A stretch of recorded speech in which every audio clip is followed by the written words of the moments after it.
Today is the 27th of December. It marks 1 year since a deadly mass shooting spree in Denver and Lakewood that killed 5 people. 2 other people were hurt as well.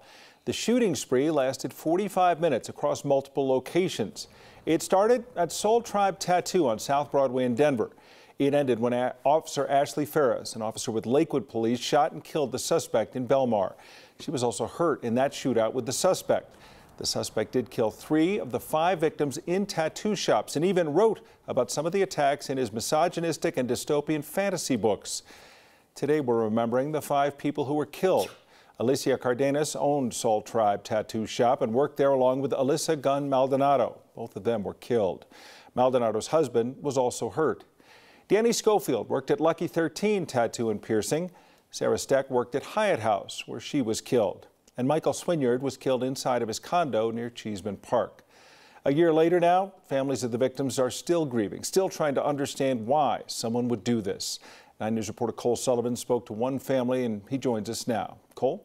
Tom, Danny Schofield's younger sister, tells me he was a talented artist even as a child.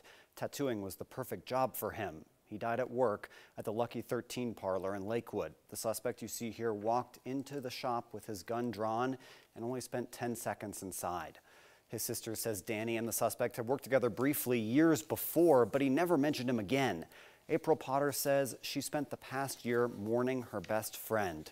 She says no one can take away the bond they shared. There's never going to be a legitimate reason of why, not to anybody that knew my brother, because anyone that knew him knew that he was just this genuinely kind person.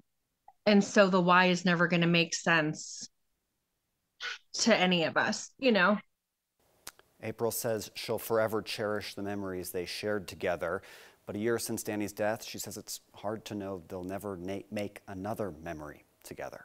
Tom. It was such a dangerous day, and we all remember it so well. And then suddenly the Marshall Fire happened a few days later, and I think for some of those families, they may have felt their story suddenly came to a halt with that fire as well. Well, and you can see they're still mourning a year later, and they will for years to come. It was a really horrific incident for so many folks. Thank you, Cole.